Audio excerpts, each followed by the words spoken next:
So An apologetic episode. yeah, our apology tour, mini tour of our podcast, our drawing and life podcast called Life Studied.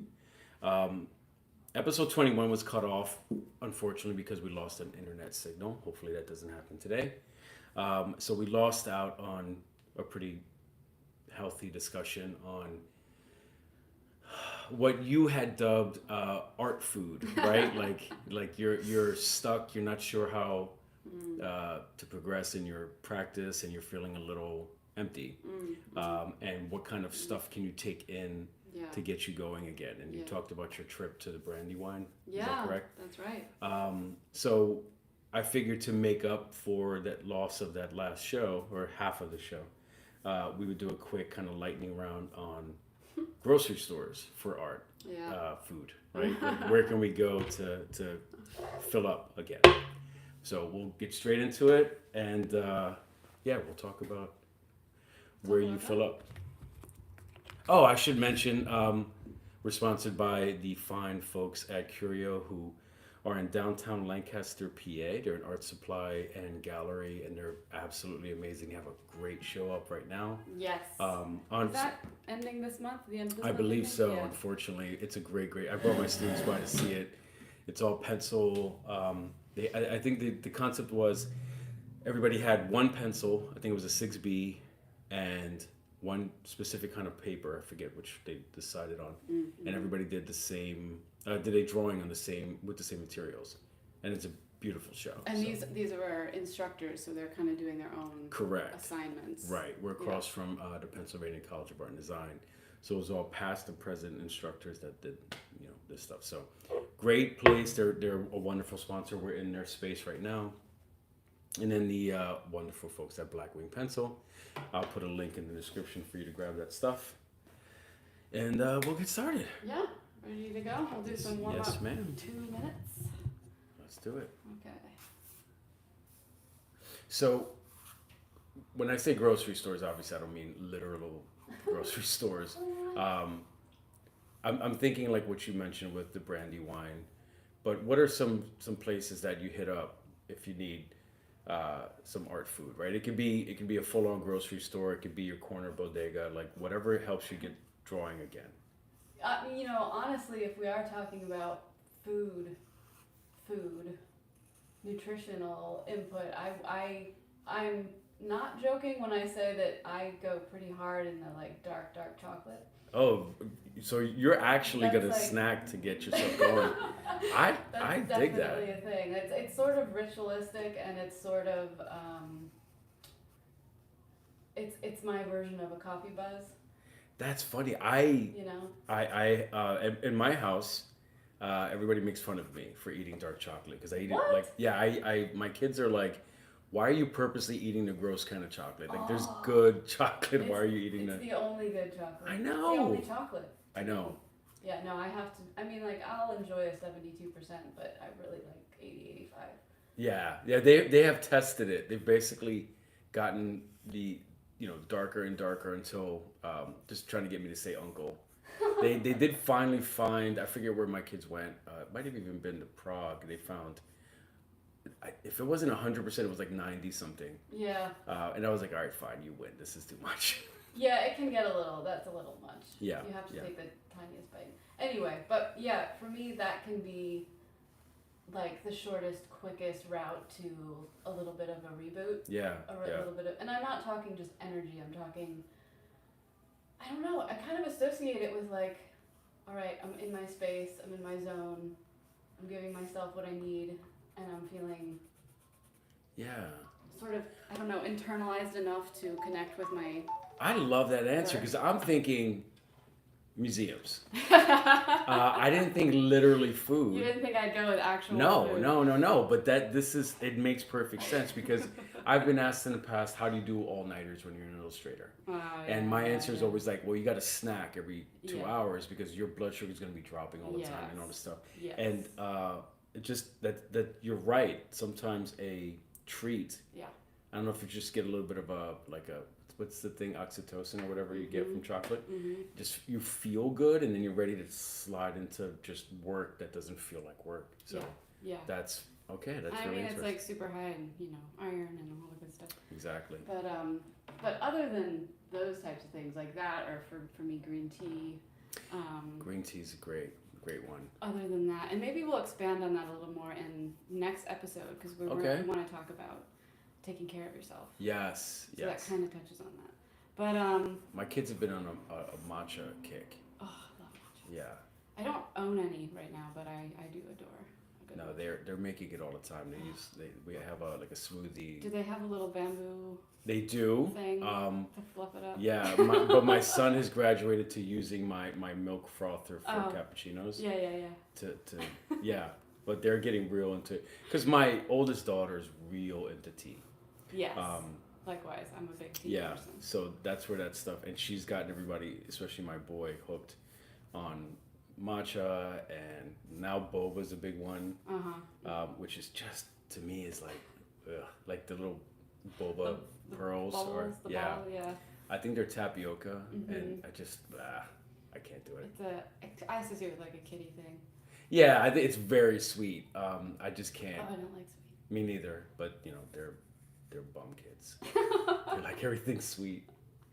Well, so last episode I talked about my recent trip to Brandywine, and I can't remember everything that was covered in the episode or what was cut off. The main, just if you don't mind me reminding you, because I do remember, was coming up on the studio. First of all, obviously the like beauty of all the work in there. Yeah. But the one thing that stuck with me was you're talking about coming across one of the Wyeth studios that was in the woods. And just like right, I think you said you put your hand on the window and kind of looked in, hoping to see his ghost. I gave a little wave. I was just like, yeah. Hi, Andrew.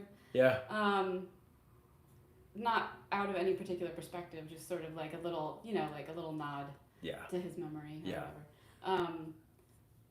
And I do remember feeling like, maybe we said this after the fact of the episode, but I think as artists we can have these moments where we're approaching or seeing the work in person of those we admire, and we can kind of get a little bit of a reboot and inspiration and inhalation just from, I can do this. Yeah.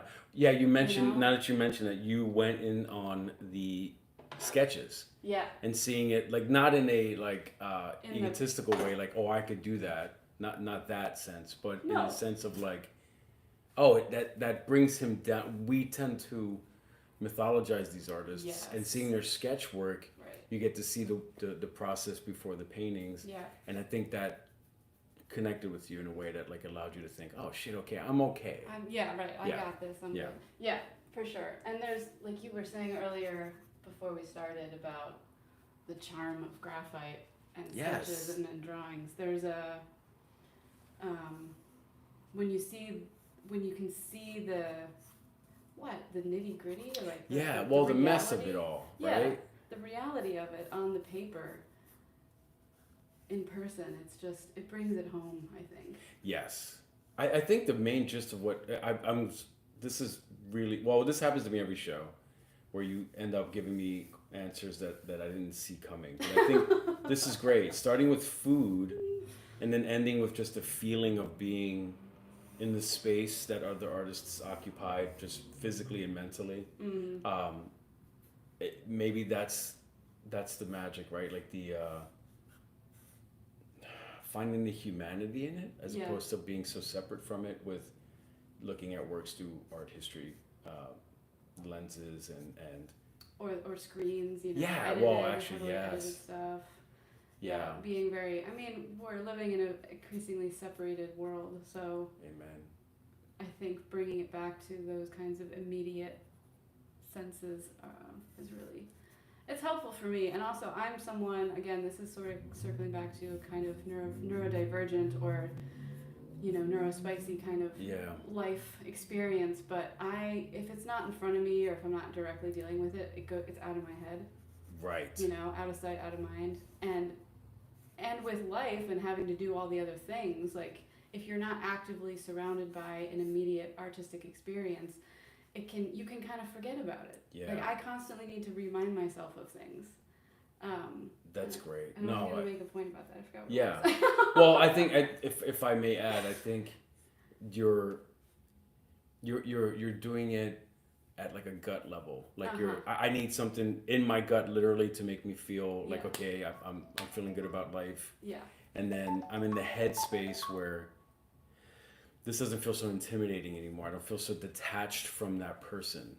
That or the work or like what really gets me going personally. Like that's another thing for us weirdo artists, or maybe you're neurodivergent or you're not really sure but you just have always felt alien. I think we all have this kind of tendency to mask or to hide our true selves or what we really connect to. We're always trying to fit in or to be common or to be conventional. And that for artists, like we can't do that. We're killing everything that makes us artists. Yeah. So it's like we're constantly having to become our true selves, and then we're hiding from our true selves, and then we have to really reconnect with what makes us our true selves, and it's this back and forth. Oh, and like okay. we constantly have to I have to constantly remind myself of what gets me ticking. Yeah, yeah. Because otherwise, if I'm in the real world, I'm like not seeing that. Yeah, Because the real world doesn't get me ticking. Yes. So you're not even talking so much about like the food we need on a daily basis to bring back the theme, but like maybe how you can avoid being hungry in the first place. Like if you're able to. Yeah, that's a good way to put that for sure. Yeah, I think it's really interesting. Like to continue with that analogy or that metaphor, maybe. How do I say? Recognize that the diet that everyone else is on is not yours. Ah, that's it. You need a different diet. And you have to be like... The junk food's not working for me. That's all around me. Otherwise, I mean, so many artists and creatives have talked about this too. I've cited Andy J. Pizza before. You should check out his podcast. But Creative Pep Talk podcast. Okay. Right but you know, if you're just consuming junk food, and I'm speaking metaphorically here, right. then you're putting out junk. Yes. We're just peddling the same shit. You know? That's so perfect. Yeah, so here I am thinking, okay, how do we get, like, what's the bodega, and how do I quickly get something in my system? And you're kind of slowing it down. They're like, no, maybe it's okay to not gorge at the moment because you're starved, but take a fast. yeah. No, this is great. Fast from the junk food yes. of life, or of the whatever culture you're in that is driving you mad or making you feel like you're a freak or whatever. Yeah. So we're about 12 minutes in. I figured we'd do about 20. Yeah. I think we lost about 20 with the last show. Let's do some fives. All right, let me switch out my pages here. How's your perspective from where you're at? Should I be... I think it's good. I won't always see your feet. Yeah. Okay. We're burning through these pretty quickly, so don't see your feet. It's okay. We're setting up. Okay, 5 minutes. Here we go. Yeah, that's a great way. I think because I was thinking of what's the quick fix, and that is probably inherently part of the problem, right? Like I don't feel good about how I'm drawing. What's the quick pill I can take to make it better again? And that's probably not the most healthy way to approach your practice of art. Although, going to museums and such, I think they're imperative. Like you really need to take some stuff in. Yes. But maybe you don't run out of fuel so fast. To go back to your metaphor, if you're just eating better on a daily basis.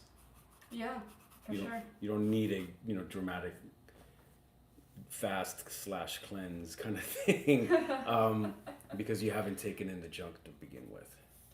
Yeah, I think that's something to check in with yourself about for sure. Yeah. So let's say you're already in that space though, and you are sort of burnt out. How do you reset when you're feeling that way? We talked about it last time with this Wyeth show that you took in, but let's say there's not a show in your area, or maybe there's not even a museum that close to you, or you don't have the resources to go and see a museum. Is there anything else you do? Are you asking me specifically? Well, I mean, yeah. Everyone's, different. For me, music is very, it helps me to visualize. Yeah. And I had certain music that I listened to on repeat as a child, that when I was in my little creative zone in my room, and I really was able to just tap into what I needed to really just be drawing for hours. And recently, I've always loved this music, but recently I kind of re-listened to the album, or I re-listened to a series of songs that I've always had in my life and always remembered since childhood. Right. And I was just letting myself listen to the music and consume the music in a way that I used to as a kid, and the way that we used to before all this technology. Yeah. Where I was just lying on my bed and I was just doing nothing but just closing my eyes and listening to it. That's great. You know how we used to do with like records? Yeah. Cassette tapes. Yes. And you're not old enough to have cassette tapes. I did. Really? Yeah. Okay. Born in '88. Damn. Okay.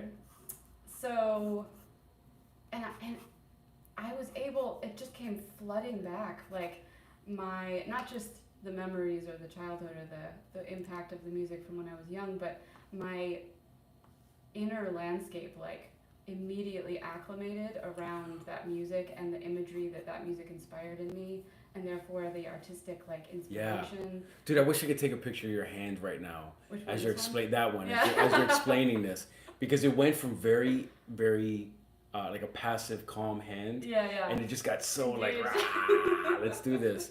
That's great. I think that's like you're clearly, you've tapped into something there. Yes, and it helped my brain to actually visually engage in imagery, artwork, projects that I have been disconnected to for a long time. Yeah. So I'm wondering in that and offering that what is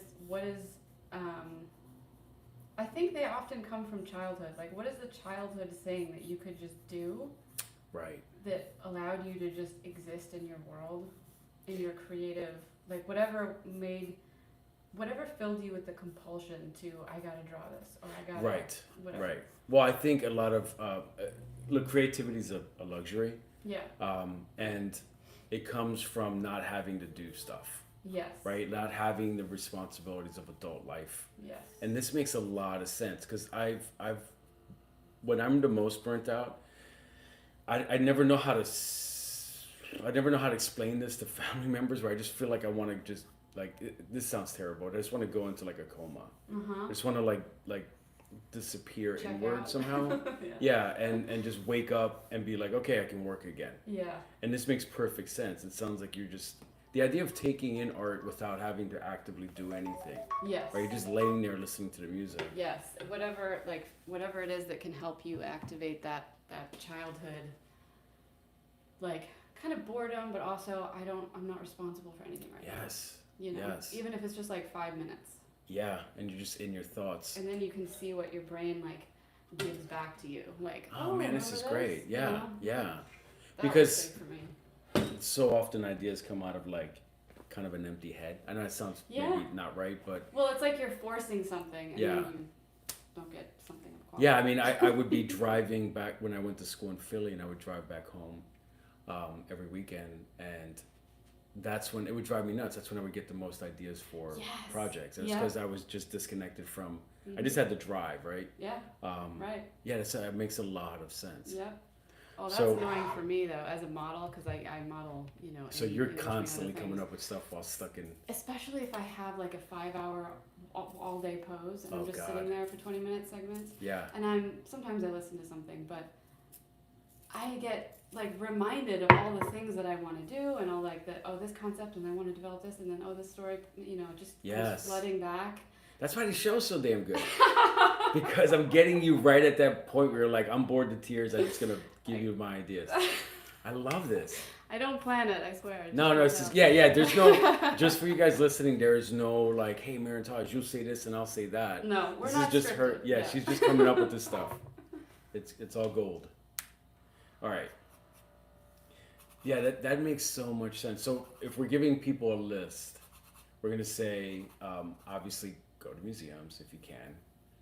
If you can't, find a quiet place to just kind of Pretend you're a kid again.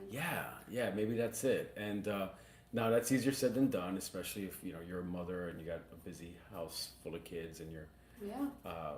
I hate to single out mothers, but often like there's so much dumped on them. Yeah.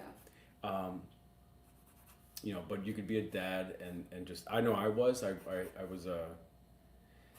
I had a rule where I always kept my studio open, and I've always worked from home while we had kids. So there was a lot of like stops and starts to like, hey dad, look at this booger I picked, or kid, come wipe my butt. I'm in the bathroom because my studio's next to the bathroom. I was always like having to stop for potty breaks. So I don't want to single out mothers, but I know that 9 times out of 10, unfortunately, that's who's running a household. And if you're stuck and you want to draw. You have to sort of steal away those quiet moments however you can. Yeah, for sure. I mean, they say there's something in the artist is the child that survived. Yes. Oh, God, yes. I love that quote. Yeah. And there's something about, I don't think the quote is meant, I forget who said it, but I don't think it's meant to be like, aha, artists are better than everybody else. But I think humanity loses something when we all try to stuff ourselves up or whatever in the growing up process. And I think we were all meant to come through childhood becoming more of ourselves, not less. Correct. So the artist kind of imperatively has to find a way to maintain that childlike wonder or whatever. Yeah, there's always a weird association with being an artist and being a kid or being immature.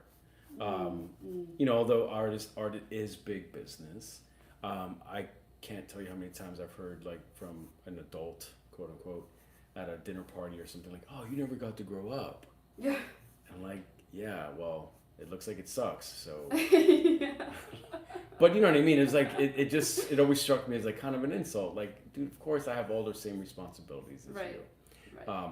And if we're making this checklist for this imaginary artist out there that's listening, maybe if you're feeling really, really spent and you need to physically get out of your space, that's when organized either figure drawing sessions or a class maybe comes in handy, and you can get away from the family and say, look, from this hour to this hour, I have a class. Yes. So devoted artist. Yeah. Yeah. Like you have to, you have the kids and shut up and like it. And it's in some ways, if you're in a family dynamic like that can burn you out the fastest, but you have to maybe lean on them to allow yourself time to be a kid, like you're saying, play and explore. I mean, hey, tell your people, your pets, your plants, your people, like, this is what, I come with this stuff. I come with this kind of need to play, or this need to be around the creative folk. Yeah. Even if you're not being productive, Oh God, that word. Be in the artistic sensibilities. Right. With others. I would also just bring, everybody knew I was always going to have a sketchbook with me. So I was always drawing the kids while I was watching the kids, they're watching TV and I'm drawing them or they're playing. So making it part of that. I mean, I think you'll hear, the kids of parents who read in front of them read more often. Yes. So why not draw in front of your kids and let them be part of it? And I wouldn't hide it from them. They'd come over and see what I was drawing, and they were part of it. So now it just is natural. So maybe you don't have to run away. Maybe the space is right there with your family, and use them as models. Yeah, maybe it's not about. Maybe it's not about like hiding, right? Like you say, but like establishing boundaries and understanding around. Correct. That's a part of how you show up. Right. Yeah. So we're just about at the end of this thing. I will say the last suggestion I had, and this was this may seem a little goofy and playful, but I have some family members that are like looking for excuses to just get out and maybe be creative. And there are these, sip and paint things where you just go drink wine and paint. And I think it's treated like it's a little silly. But I think it's charming that there's like an organized thing where people can say, well, I need to cut loose, and I guess wine is part of that, although I think as artists we don't need the wine part. No. But I think that's a cool way to get together with other people who are maybe also a little, looking for a way to do this without feeling self-conscious about it. Absolutely. So whatever works, I think Mairin-Taj's advice of whether it's a piece of chocolate or just quiet time in your room to like feel better about what you're wanting to do is all great. So it's all good practice. Art food. Amen. I think we're probably good there. Okay. We want to take a break there. Yes, she's been standing on one leg this whole time and talking because she's a professional. And I didn't even hit the timer. You didn't. All right, so once again, our apologies if you watched episode 21. This is basically episode 21B to make up for the half that we lost. So thank you for your patience. It's just me and Mairin-Taj making this thing, so there's not a production crew. So sometimes things go badly. But we appreciate all of you guys, and Mairin-Taj, I'll put a link to your Patreon in the description. Awesome.